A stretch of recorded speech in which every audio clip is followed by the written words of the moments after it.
one main thing you should understand from these sutras,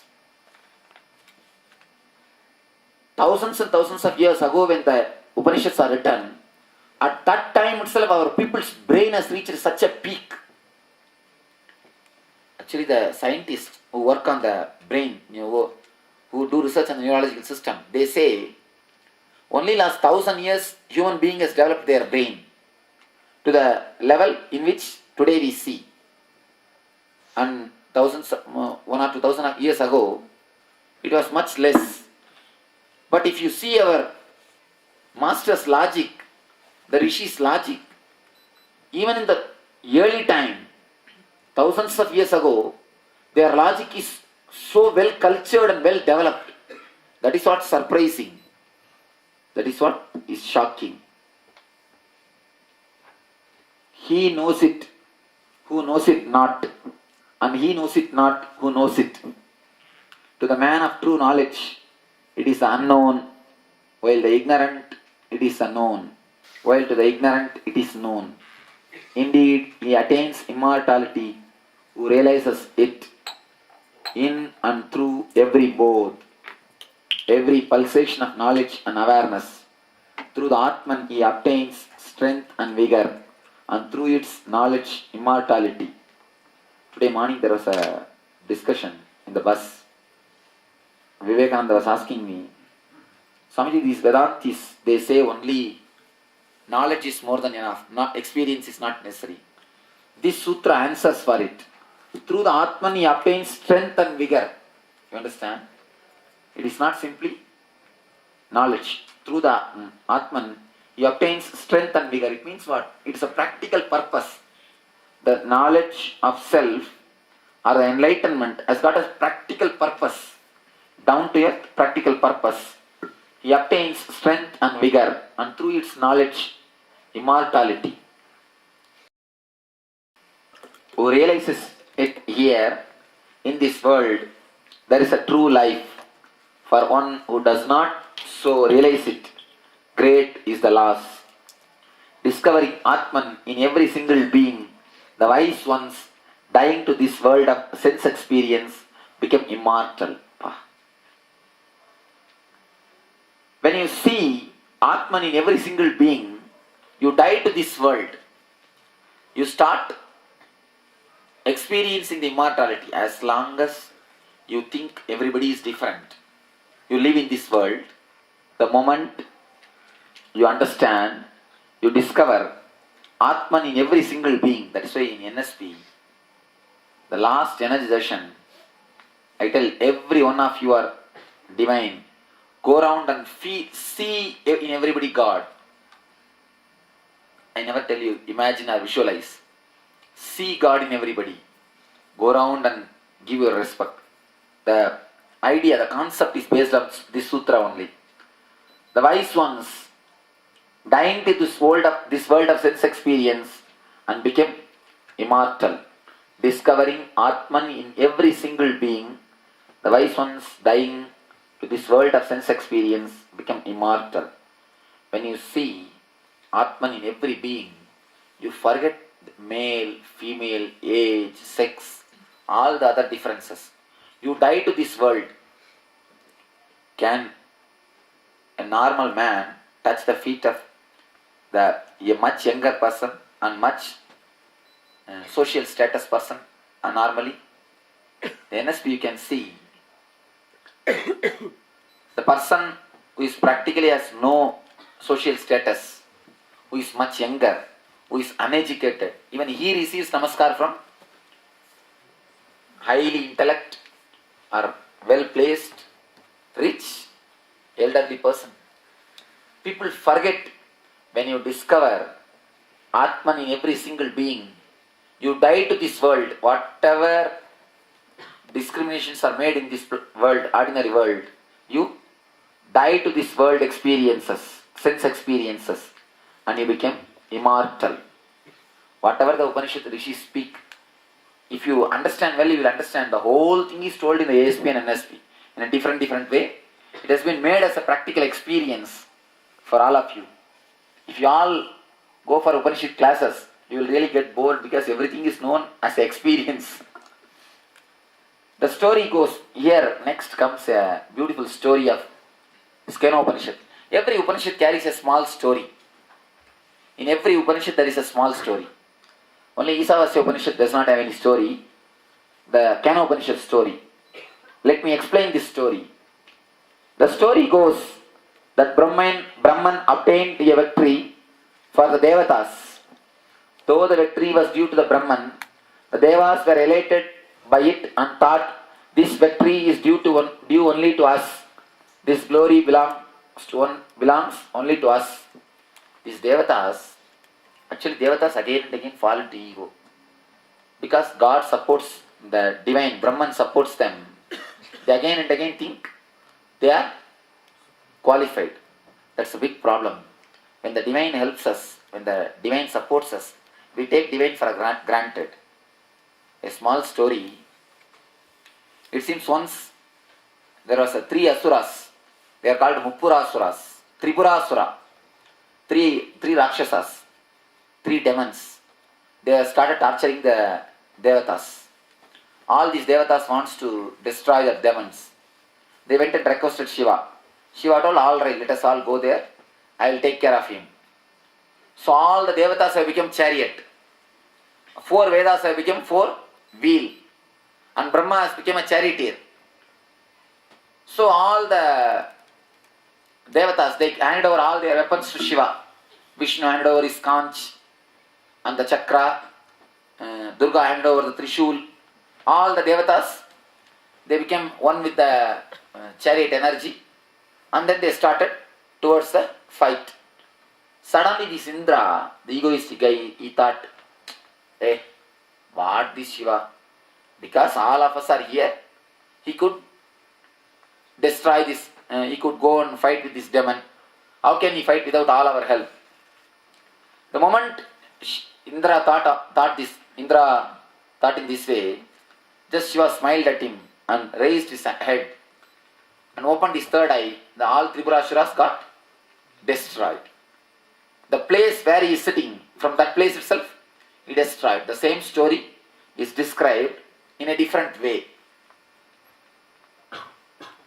The story means God does not need any of your help, any of the Devatas' help to destroy the demons. In the ashram I used to tell this story. Sometimes our ashramites used to think, oh, because all of us are here, Swami is able to do so much of work. So I used to tell them, never think, because you are all here, the work is happening. Without any of you, the work will go on. The whole thing will go ahead. Whole thing will happen. Let you understand this story. Once, because of a victory, Devatas all started thinking that we only have won. Brahman, the god, came to know about this, their vanity. He verily appeared before them in the form of a Yaksha. Yaksha means a demigod. Like Yaksha he appeared. All the Devatas called for a meeting and told Agni, oh Agni, go and see who is this person. Oh Jataveda, Jataveda means Agni. Please find out who is this Yaksha is. Said Agni. Agni said yes. And Agni ran to the Yaksha and said, oh Yaksha, who you are? Yaksha asked who you are. Agni replied, I am verily Agni. I am known as Jataveda. Yaksha asked, what is the power you possess? Agni says, I can burn everything, whatever is there on this earth. Then Yaksha placed a small straw in front of Agni and asked Agni to burn. Agni came with all his speed, but somehow he was not able to burn. He failed and went back. Then they said, Vayu, oh Vayu, go and find out who this Yaksha is. Yaksha came to the Vayu. Yaksha asked the Vayu, who you are? And Vayu says, I am the Vayu. I am also known as Matarishwa, the carrier of the atmosphere. Matarishwa means carrier of the atmosphere. Yaksha asked, what is the energy you possess? Vayu said, I can blow away everything, whatever there on the earth. Yaksha put a small straw and said, blow this straw away.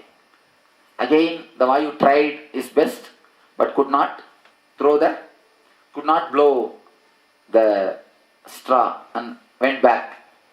Then came Indra. Yaksha asked, "Who are you?"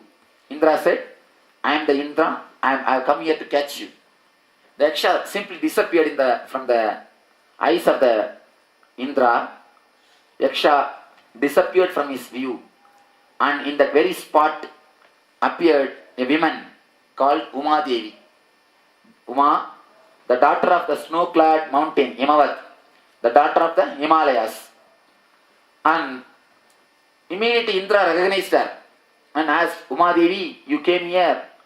Please explain to me who is the Yaksha is. Who is this Yaksha?" The Uma explains, the Yaksha is nothing but the God, Brahman, Shiva himself. So, it is because of his energy you achieved the victory. It is because of him you are victorious. Indeed, you achieved this glory. It is from him, from the words of the Uma, Indra understood that the Yaksha was Brahman. It was from that verily these gods, Agni, Vayu and Indra excel all other gods, for they approach the Yaksha nearest. Actually, the whole sutra, the whole part of this Upanishad is directed towards condemning the Karmaganda. It was the time, in those times, the Karmaganda was more popular. They were continuously giving ahutis on the Agni, Om Vayave Swaha, Om Agnaye Swaha, Om Indraya Swaha. Continuous ahutis are given. Continuous sacrifices are done. Continuous puja is done. So, Rishis wants to tell the truth to the people. These devatas are not the ultimate one. Ultimate one is the Brahman or the energy, divine. You can say existence, the formless God. So they wanted the people to be directed towards the formless energy instead of worshipping the ordinary forms. That is the reason for this whole story. Brahman is well known by the name Tattvanam. So is to be meditated upon Tattvanam. It is the same thing as Buddha says, Tatata. All beings love him who know Brahman as such. Teach me the Upanishad. The Upanishad has been imparted to you. We have verily imparted to you the Upanishad relating to Brahman. Of the Upanishad, Tapas, Dhamma and Karma form the support. The Vedas are its limbs and truth its abode. One who realizes it, the knowledge of Brahman, thus destroys sin and is well established in Brahman, the infinite, the blissful and the highest. In this sutra, they give the gist of the whole Upanishad. Actually, this is a sutra. They give the whole gist from the first line to last line. Let you understand the Tatata. Tatata means the suchness. Whatever is this moment is Brahman. Whatever is. All your mind, all your body, all your being, whatever you perceive through the body, mind and the intellect and your being. The whole thing is called Tatata. Tatata means suchness, the easiness. Whatever is God. So understand whatever is God through tapas, through dhamma and through karma. They give a 3 technique. Tapas means austerity. Dhamma means self-restraint, controlling yourself. Karma means dedicated work, the selfless service. Use these 3 things and understand, realize the knowledge of Brahman. The whole thing is divine, thus destroy sin and be well established in Brahman, the infinite, the blissful and the highest. The last line. Can I ask a question here? You said Dhamma is controlling the self. Self, yes. Controlling. How is it different from separation? Here is a beautiful question. How Dhamma, self-controlling, is different from suppression? Understand two things. Suppression means whenever the desires rise, you suppress it. Dhamma means you slip out of it. Suppression means you have a desire. You have, for example, you have a desire to eat some sweet, but you suppress it. That is called suppression. Dhamma means you have a desire to eat. You witness it. You don't suppress it. You separate yourself from the desire. You witness it. When you witness, automatically desire falls down and tumbles down and dies. You understand what I say? Yes. Self-restraint means you restrain yourself from getting attached itself with the senses. Whenever any desire rises, you witness it. Then you never suppress. Automatically it dies. If you suppress, you can never suppress. I tell you, if you suppress, you can never suppress. How long you can suppress? If you suppress, you will be sitting on a volcano. Any moment, it will erupt. You can never suppress. Suppressing is not self-restraint. Self-restraint means you just start witnessing. You never associate yourself with the tongue at all. You witness. So naturally the desire disappears. Dhamma is not suppression. You are able to understand? So the last statement is blessing from the masters. Thus destroys sin and is well established in Brahman, the infinite, the blissful and the highest. Let me repeat the slokas.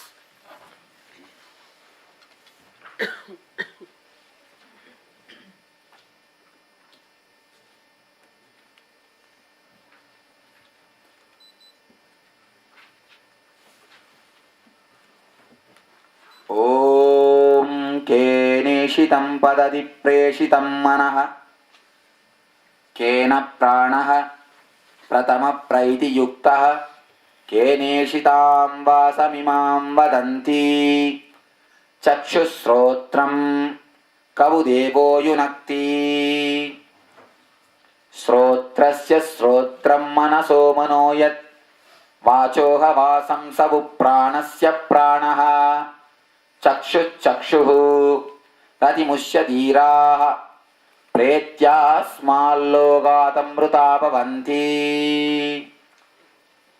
न तत्र चक्षुर्गच्छति न वाक् गच्छति no मनः न विद्मो न विजानीमो यदैदनुशिष्यात् अन्यदेव तद्विदिताददोतो अविधि दादति इति शुश्रुम पूर्वेषां येनस्तद्व्याचक्षिरे